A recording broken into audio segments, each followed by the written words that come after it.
പ്രിയപ്പെട്ട വിദ്യാർത്ഥികളെ, നമ്മുടെ അടുത്ത സെഷൻ എന്ന് പറയുന്നത് നമ്മൾ നോട്ട് ടെക്സ്റ്റ് ബുക്ക് നോക്കി പഠിക്കേണ്ട സെഷൻ എന്ന് പറയുന്നത് മൊഡ്യൂൾ 9 ജീനോമിക്സ് ആൻഡ് പ്രോട്ടിയോമിക്സ് എന്ന് പറയുന്നതാണ്. അപ്പോൾ ഇതിൽ കുറച്ച് ക്വസ്റ്റ്യൻസ് ആണ് വരിക. ഓക്കെ, മോസ്റ്റ്ലി 2 മാർക്സോ അല്ലെങ്കിൽ 5 മാർക്കിനോ വരുന്ന ക്വസ്റ്റ്യൻസ് ആയിരിക്കും. എസ് എ ക്വസ്റ്റ്യൻസ് നമുക്കിതിൽ നിന്ന് പ്രതീക്ഷിക്കേണ്ട കാര്യമില്ല. അപ്പോൾ അതുകൊണ്ട് അതിനനുസരിച്ചിട്ടുള്ള പഠനം മതി. ഓക്കെ, അപ്പോൾ ഇതിൽ ഞാൻ ആദ്യമായിട്ട് പറയാൻ വേണ്ടിയിട്ട് പോകുന്നത് ഓക്കെ, നമ്മൾ transcriptomics, metabolomics, metagenomics, concept and applications ആണ്. ഇത് മൂന്നിൻ്റെയും കോൺസെപ്റ്റ് ആൻഡ് ആപ്ലിക്കേഷൻസ്. ഇത് 2 മാർക്കിനാണ് ചോദിക്കുക. 2 മാർക്കിൻ്റെ കണ്ടന്റ് അനുസരിച്ചിട്ട് ഇത് പഠിച്ചാൽ മതി. അപ്പം നിങ്ങൾ ബുക്ക് വായിക്കുമ്പോൾ ഏതൊക്കെ പോർഷൻസ് ആണ് മാർക്ക് ചെയ്യേണ്ടത് എന്നുള്ളത് ഞാൻ പറഞ്ഞുതരാം.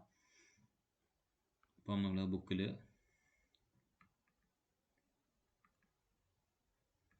ഓക്കെ, ഫസ്റ്റ് കമ്മിങ് ട്രാൻസ്ക്രിപ്റ്റോമിക്സ്, ഇത് പേജ് വരുന്നത് 239 പേജിലുണ്ട് സാധനം. Okay, transcriptomics. So transcriptomics is defined as the study of transcriptome. നമുക്കറിയാം DNA എന്ന് പറയുന്നത് ട്രാൻസ്ക്രൈബ് ചെയ്ത് കഴിഞ്ഞാൽ എന്തുണ്ടാവും? ഈ mRNA അല്ലെങ്കിൽ RNA ഉണ്ടാവും, അല്ലേ? അല്ലെങ്കിൽ HNRNA ഉണ്ടാവും, ഡിപ്പെൻസ്, rRNA ഉണ്ടാവാം. അപ്പം RNA ഉണ്ടാവും പൊതുവെ. ഇതിൽ ട്രാൻസ്ക്രിപ്റ്റോം എന്ന് പറയുന്നത് ഒറിജിനലി എന്താണ്? Mostly it will be protein producing mRNAs. അപ്പോൾ ഇങ്ങനെയുള്ള mRNA ഏതൊക്കെ പ്രൊഡ്യൂസ് ചെയ്യുന്നുണ്ട് ഓരോ സെല്ലും എന്നതിനെക്കുറിച്ചുള്ള പഠനമാണ് ട്രാൻസ്ക്രിപ്റ്റോമിക്സ് എന്ന് പറയുന്നത്. അപ്പോൾ ട്രാൻസ്ക്രിപ്റ്റോം എന്ന് പറയുന്നത് this is the one. Okay, അപ്പോൾ നിങ്ങൾ മാർക്ക് ചെയ്യേണ്ട portions: transcriptomics is defined as a study of ട്രാൻസ്ക്രിപ്റ്റോം.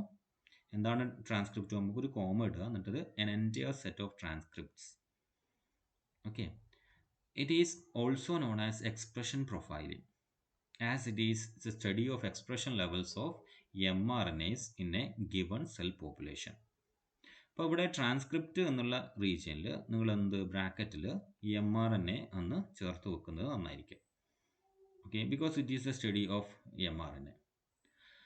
Now okay, mean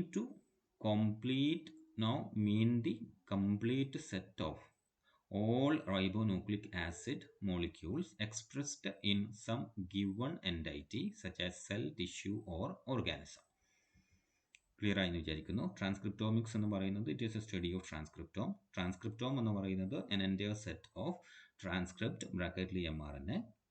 it is also known as the expression profiling, because expression profiling എന്ന് പറയാൻ കാരണം ഇവിടെ ജീൻ എക്സ്പ്രഷൻ ആണ് mRNA പ്രൊഡക്ഷൻ കാരണം. അതുകൊണ്ട് എക്സ്പ്രഷൻ പ്രൊഫൈലിംഗ് എന്നുള്ള പേരുണ്ട്. As it is a study of expression levels of mRNAs in a given population. Capital എഴുതുക. Now transcriptomics mean the complete set of all ribonucleic acid molecules expressed in some given entity such as cell, tissue or organism. So study of these molecules are known as the transcriptomics. അപ്പോൾ ആ ഒരു term നമ്മളിങ്ങനെ പഠിച്ചു വെച്ചാൽ മതി, അതാണ് ആവശ്യം. Now coming to the application, നമുക്ക് ഇതിൻ്റെ ലാസ്റ്റിൽ major directions of transcriptomic studies include എന്ന് പറഞ്ഞിട്ട് കൊടുത്തിട്ടുണ്ട്. അപ്പോൾ അതിനെ നിങ്ങൾ ആപ്ലിക്കേഷൻസ് ആക്കി മാറ്റുക. ആപ്ലിക്കേഷൻസ് ആക്കി മാറ്റുമ്പോൾ ഈ സെൻറ്റൻസുകളിലൊക്കെ എന്ത് ചെയ്യുക? ടു എന്ന് ചേർക്കുക. For example, applications of transcriptomics. First one, to characterise different states. അതായത് അതിനനുസരിച്ചുള്ള മോഡിഫിക്കേഷൻ ഇവിടെ വരുത്തണേ. ഇപ്പം ക്യാരക്ടറൈസിന് മാത്രമാകുമ്പോഴാണ് അതവിടെ ING ചേർക്കേണ്ടത്. പക്ഷേ ഇവിടെ ടു എന്ന് പറയുമ്പോൾ നമ്മൾ to characterise different states of cell, tissues or cell cycle phases by expression pattern, to explore the molecular mechanisms underlying a phenotype, to identify biomarkers differently expressed between diseased state and healthy state, to establish disease stages or subtypes. അങ്ങനെ മാറ്റാം. ഇതിൽ ഒരു 3 എണ്ണം പഠിച്ചു വെച്ചാൽ മതി. എല്ലാം exam പോയിന്റിലാണ് പറയുന്നത്, പ്രത്യേകം ശ്രദ്ധിക്കുക.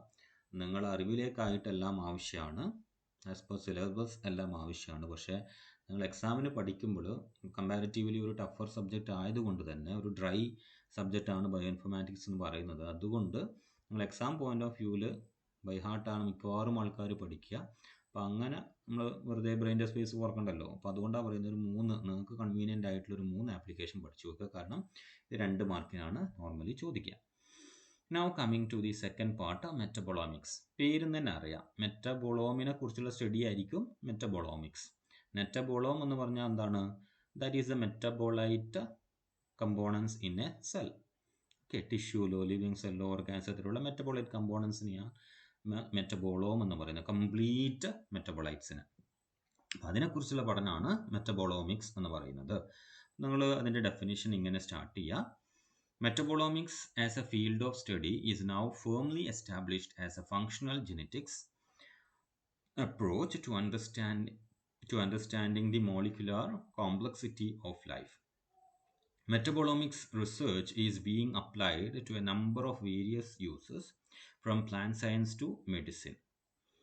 Okay, metabolomics is the comprehensive qualitative and quantitative study of all the small molecules with less than or equal to 1500 daltons in an organism. The focus is instead on intermediary metabolites used to inform the macromolecular structure, used to form the macromolecular structures and other small molecules participating in different metabolic functions and fulfilling critical roles such as signaling molecules or secondary metabolites. And metabolomics in the database ഉണ്ട്. അതിന് example ആയിട്ട് KEG, Food B and Drug Bank ഇത് പഠിക്കുക. Now ഇതിൻ്റെ 3 major components ഉണ്ട്, principal components metabolomics ൻ്റെ, അതും കൂടെ പഠിക്കുക. The 3 principal approaches for the analysis of the metabolome is metabolite profiling, metabolic fingerprinting and metabolomics.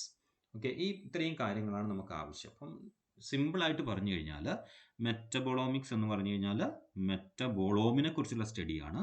Metabolome എന്ന് പറഞ്ഞു കഴിഞ്ഞാൽ it is A complete set of metabolites in a given tissue, cell or organism ആണ്. Okay, അപ്പോൾ മേജറായിട്ട് ഇത് focus ചെയ്യുന്ന smaller molecules ആണ്.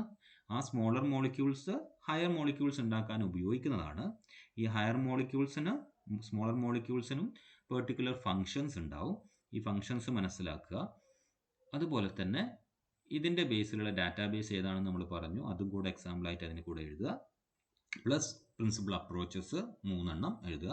That is metabolite profiling ഉണ്ട്, metabolic finger printing ഉണ്ട് ആൻഡ് മെറ്റബോളോമിക്സ്. ക്ലിയർ? പ്രൊഫൈലിംഗ് എന്ന് പറഞ്ഞാൽ നമുക്ക് അറിയാമല്ലോ, പണ്ടേ അറിയുന്ന കാര്യമാണ്. എന്താണ് പ്രൊഫൈലിംഗ് എന്ന് പറഞ്ഞു കഴിഞ്ഞാൽ? ഒരു സാമ്പിളിൻ്റെ കമ്പോണൻസിൻ്റെ ലിസ്റ്റ് ഔട്ടാണ് ശരിക്കും പറഞ്ഞാൽ പ്രൊഫൈലിംഗ് എന്ന് പറയുന്നത്.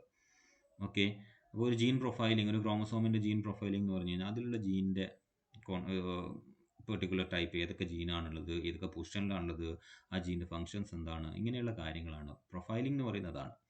ഓക്കെ, പ്രോട്ടീൻ പ്രൊഫൈലിംഗ് എന്ന് പറഞ്ഞു കഴിഞ്ഞാൽ ഒരു സാമ്പിളിലെ പ്രോട്ടീൻ പ്രൊഫൈലിംഗ്, അതിലുള്ള പ്രോട്ടീൻസ് ഏതൊക്കെയാണെന്ന് മനസ്സിലാക്കണം. അതുപോലെ മെറ്റബോളിക് പ്രൊഫൈലിംഗ് എന്ന് പറഞ്ഞു കഴിഞ്ഞാൽ അതിലുള്ള മെറ്റബോളൈറ്റ്സ് ഏതൊക്കെയാണ് എന്ന് മനസ്സിലാക്കുന്നതാണ്. അപ്പം ഇതാണ് മെറ്റബോളോമിക്സിൽ നിങ്ങൾ എഴുതേണ്ട സംഗതി.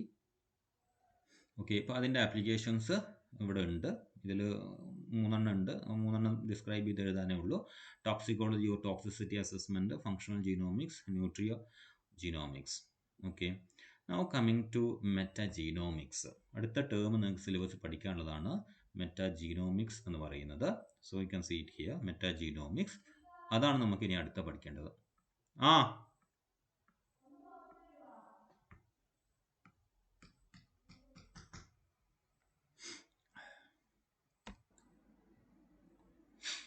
മെറ്റാജീനോമിക്സിലേക്ക് വരുമ്പോൾ, മെറ്റാജീനോമിക്സ് എന്ന് പറഞ്ഞാൽ വളരെ സിമ്പിളായിട്ട് പറഞ്ഞാൽ, നിങ്ങളൊരു എൻവയോൺമെൻറ്റൽ സാമ്പിൾ എടുക്കുന്നു.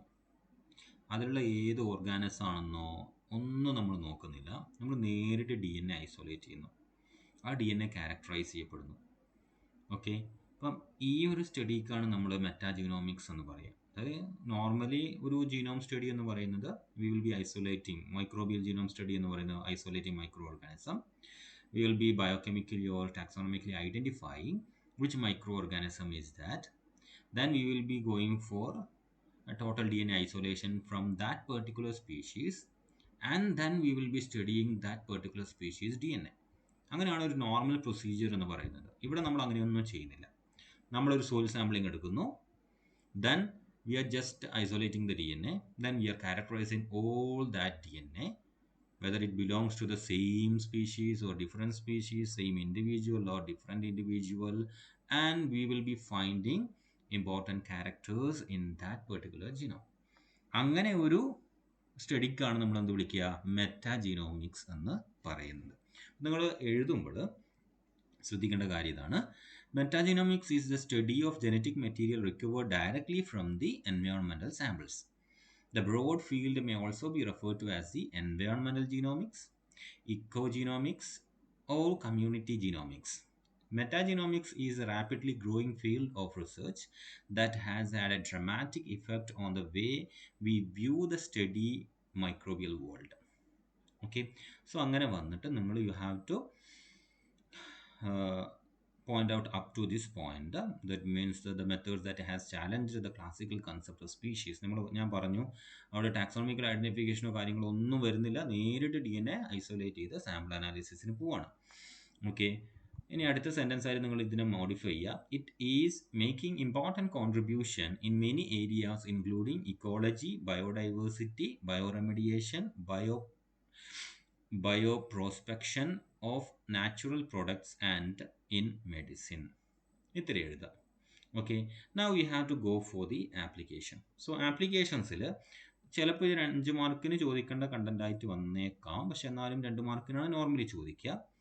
അപ്പം ആപ്ലിക്കേഷൻ ഏതെങ്കിലും 3 എണ്ണം നിങ്ങൾ പഠിച്ചു വെച്ചാൽ മതി. പക്ഷേ 7ഓളം ആപ്ലിക്കേഷൻസ് ഉണ്ട്, അത് 7ൻ്റെയും ടൈറ്റിൽ മാത്രം പഠിച്ചു വെക്കുക ബാക്കിയുള്ളത്. Okay, so the first application in agriculture. നമുക്കറിയാം നമ്മൾ ഏത് ബാക്ടീരിയ എന്നുള്ളത് നമ്മൾ നേരിട്ട് നോക്കാതെ അതിൽ നിന്ന് DNA ഐസൊലേറ്റ് നമ്മൾ എന്താ ചെയ്യുന്നത്, സോയിൽ നിന്നുള്ള ടോട്ടൽ ഒരു എക്കോളജിക്കൽ സാമ്പിളാണ്, ഒരു എക്സാമ്പിളാണ് സോയിൽ സാമ്പിൾ എന്ന് പറയുന്നത്. അതിൽ നിന്നുള്ള DNA കംപ്ലീറ്റ് ഐഡൻറ്റിഫൈ ചെയ്യുന്നു. Then we are just identifying the species present in that particular soil based on that particular DNA. Okay, അപ്പം ആ ഒരു ഇത് ഉപയോഗിച്ച് കഴിഞ്ഞാൽ അഗ്രികൾച്ചറൽ ഫീൽഡിൽ നമുക്കറിയാം മൈക്രോബ്സിൻ്റെ റോൾ എന്ന് പറയുന്നത് വളരെ ഇമ്പോർട്ടൻ്റ് ആണ്. ആ ഒരു റോൾ കൃത്യമായി സ്റ്റഡി ചെയ്യാൻ വേണ്ടിയിട്ട് നമുക്ക് ഈ ഒരു മെറ്റാജിനോമിക് സ്റ്റഡി സാധിക്കും. അതാണ് നമ്മൾ ഇവിടെ മാർക്ക് ചെയ്യുക. മൈക്രോബിയൽ കൺസോറിയ പെർഫോം എന്ന് പറഞ്ഞിട്ട് വരുന്നത് മാർക്ക് ചെയ്തിട്ട്, ഞാൻ ഈ പറഞ്ഞ കമ്പോണൻ്റ് ആണ് ഈ പറയുന്ന സാധനം കേട്ടോ. ഇതിൻ്റെ അൾട്ടിമേറ്റ് മീനിങ് എന്ന് പറയുന്നത് ഞാനിപ്പോൾ പറഞ്ഞതാണ്. മൈക്രോബിയൽ കമ്മ്യൂണിറ്റീസ് വരെ മാർക്ക് ചെയ്യുക. Now the next application is biofuel. നമുക്കറിയാം ഒരു ബയോഫ്യൂൽ എന്ന് പറയുന്നത് കാർബോഹൈഡ്രേറ്റ് പ്രോഡക്റ്റ്, കാർബോഹൈഡ്രേറ്റ് മോളിക്യൂൾ അല്ലെങ്കിൽ മെറ്റബോളൈറ്റ്, അതിനെ ഫെർമെൻറ്റ് ചെയ്തിട്ട് ആണ് മോസ്റ്റ് ഓഫ് ദി ബയോഫ്യൂൽസ് ഉണ്ടാകുന്നത്. ഈവൻ മീഥെയിൻ ആയാലും ഓക്കെ, അതുപോലെ തന്നെ എത്തനോൾ ആയാലും ഇതൊക്കെ നടക്കുന്നത് അങ്ങനെയാണ്. ഓക്കെ, ഇപ്പം അങ്ങനെ നടത്താൻ പറ്റുന്ന മൈക്രോ ഓർഗാനിസത്തിന് നമുക്ക് ഡയറക്റ്റ് ആയിട്ട് DNA അനാലിസിസ് വഴി, എക്കോളജിക്കൽ DNA സാമ്പിൾസ് വഴി നമുക്ക് പറ്റും, അങ്ങനെ ക്യാരക്ടറൈസ് ചെയ്യാൻ വേണ്ടിയിട്ട് പറ്റും. അതാണ് ബയോഫ്യൂവൽസിൻ്റെ പ്രൊഡക്ഷനിൽ മെറ്റാജിനോമിക്സിനുള്ള ആപ്ലിക്കേഷൻ എന്ന് പറയുന്നത്.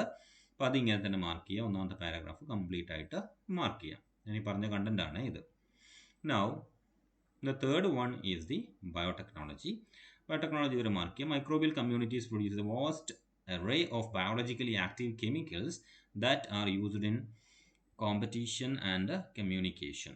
So we can just learn all those biomolecules through biotechnology, and we can just think of what are its applications in biotechnology, such biochemicals. Okay, such biologically active molecules in the function എന്താണ് എന്ന് നമുക്ക് അങ്ങനെ പഠിക്കാൻ വേണ്ടിയിട്ട് പറ്റും.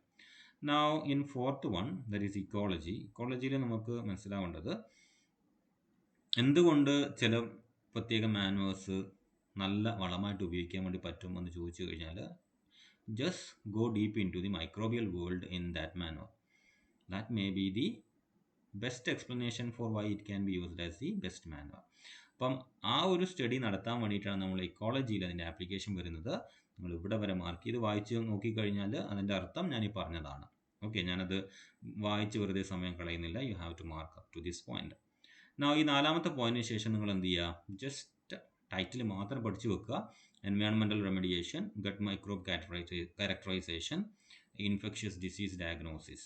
Okay, അപ്പോൾ ഈ ഒരു 7 ആപ്ലിക്കേഷൻസ് 3 എണ്ണം കൃത്യമായിട്ട് എന്ത് ചെയ്യുക, എക്സ്പ്ലെയിൻ ചെയ്ത് പഠിച്ചു വെക്കുക. ബാക്കിയുള്ളത് ടൈറ്റിലെങ്കിലും പഠിച്ചു വെക്കുക. Okay, so that if it asks for the 5 mark, you can write it easily and you can secure the 5 mark. അത്ര എഴുതി കഴിഞ്ഞാൽ നമുക്ക് ഉറപ്പായിട്ടും 5 മാർക്ക് കിട്ടും. Don't worry. സോ അടുത്ത ടോപ്പിക്ക്, ജിനോമിക്സിലെ അടുത്ത ടോപ്പിക്കുമായിട്ട് നമുക്ക് അടുത്ത വീഡിയോയിൽ കാണാം.